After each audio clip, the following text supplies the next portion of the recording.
In 2008, the H.WOOD Group set out to change the Los Angeles restaurant and nightlife scene forever. Thanks to the H.WOOD Group, you have one more night to enjoy. From Delilah and the Nice Guy to Bootsy Bellows and Harriet's, the H.WOOD Group is responsible for some of the most iconic brands in the world.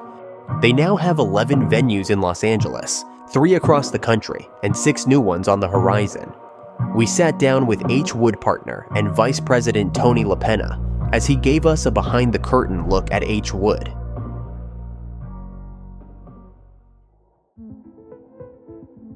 Do you want me to, are we seeing any of this? Should I move anything out of the way? My name is Tony LaPenna, one of the partners at H.WOOD Group, but I'm also the VP of Corporate Partnerships. So I came in and I always felt like I was like a fireman, so to speak, you know? If there was something special that we needed to get handled, I had a role, I didn't have a role. It was every night I was at every single venue trying to make, the right decision for the business.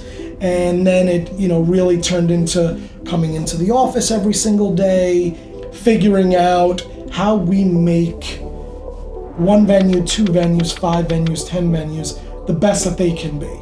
We were small when it was a few venues. I mean, we were, everybody wore a hat. Maybe I was here at 6 a.m. to open a door, and maybe I was here at 2 a.m. working the door, I mean, so everybody wore a hat. We were really a small business. We were a mom and pop.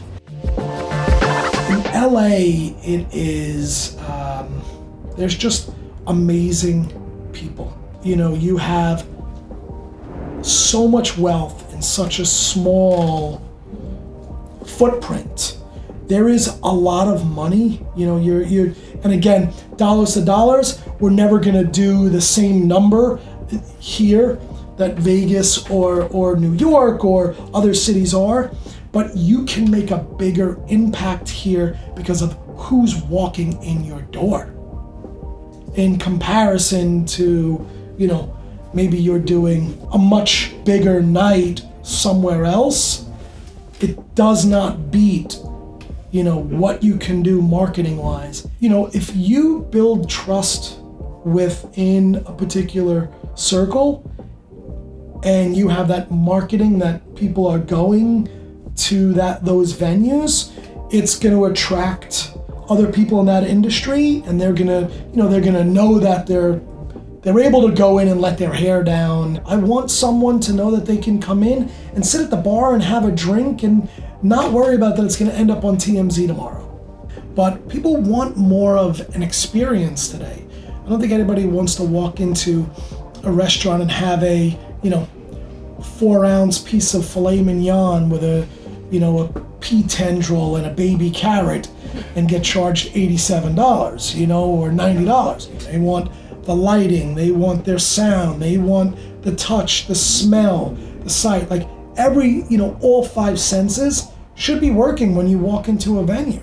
And it matters what, the waiter or waitress is wearing. And it matters on how they say hello. And it matters, what the bottom of your table feels like. And it matters about, the difference between, a $2 napkin or a 10-cent napkin. I do see that the whole industry is shifting to that. If you want to be successful, if you really want to build a brand, you have to worry about that. It's funny, I go back to, John had this idea of the 40 Love concept, kind of a sports bar, and he named it 40 Love. And he built out a deck, and this deck sat on his desk for 4 years before we actually found a venue to do 40 Love. To build a venue, there are so many reasons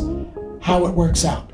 First you're gonna find a venue that has the right liquor license for what you wanna do. Second, you have to worry about parking. You have to worry about what the landlord wants. You have to worry about what the design aesthetics are.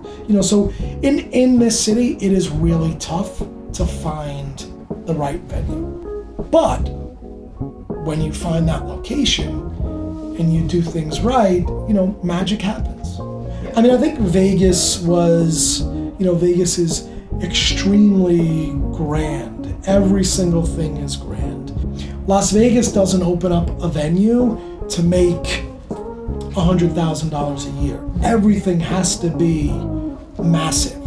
We spent thousands and thousands and I mean thousands and thousands of dollars on an invitation. I think Vegas was probably a crazy opening. I love the nice guy. You really feel like you're getting hugged when you walk in there. It's built so perfectly that you get to see everybody gets to see you. John was designing it. He wanted to do this like special shaped bar, and everybody was like, dude, you cannot do this. It's crazy. We're losing seats. That's just not how things are supposed to be. You can't do a bar this way, whatever. And it is just aesthetically, it's just perfect. When Bootsy opened, it was a period that the bottle service was really coming to the West Coast. There was really nobody around, The way that the city of Los Angeles or the state of California works is very tough to get liquor licenses, especially till 2 a.m., 7 days a week, full liquor. We were the only candy store on the block for, let's call it, a year or two. And we got, it was just kind of the perfect group at the perfect time. And then you go and you open up Nice Guy, which is kind of a loungy restaurant that didn't really work prior, but it did at that point. And I think that was really the birth of H.WOOD and where it was going. It was that age group that wanted to go out. They had money, and the beauty, something that we have done, H.WOOD Group, is every single venue is not massive. It's not about overcrowding. It's not about putting in 1,500 people. It's about putting in the right 300 people. When that happened, everybody grew together. Come in, feel safe, feel secure. There's no photos. You can do whatever you obviously want to do legally, but you can just go have a great night. You don't need your guard up that someone's going to walk to the table. You don't need your guard up that you're going to walk outside and there's going to be 50 paparazzi. There was never calling somebody when, a celebrity walked in. It was the opposite. We were looking for venues that we had a way that you can come in and out without being seen. You were able to enjoy your night like you were anybody else.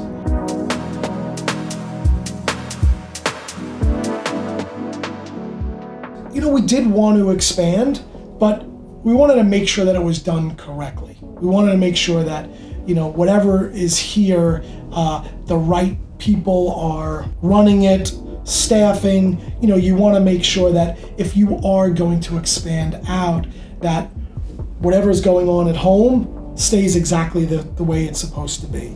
The biggest thing that we've done, or how we can do it, is the right staff. Without a doubt, no matter if you're in Miami, if you're in Las Vegas, if you're in Los Angeles, if you're in Dubai, whatever it is to make sure that you have the like-minded people, whether it's at the top to the bottom. I mean, when we opened up Miami, probably had 15 people out there for 6 months. In this business, like the night that we open, there's really no changing it. I mean, for tonight, the venue to be open, that's been weeks in advance of getting prepared for tonight. Reservations, staffing, food, ordering, liquor, just, every single thing.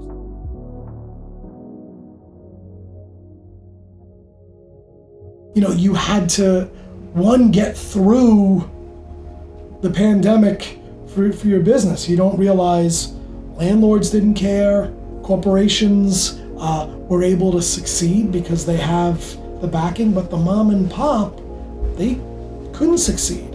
I mean, it really was crazy how you tried to shift to doing takeout, and that didn't work. I mean, it worked for companies that were used to doing takeout, companies that you're used to going to for takeout.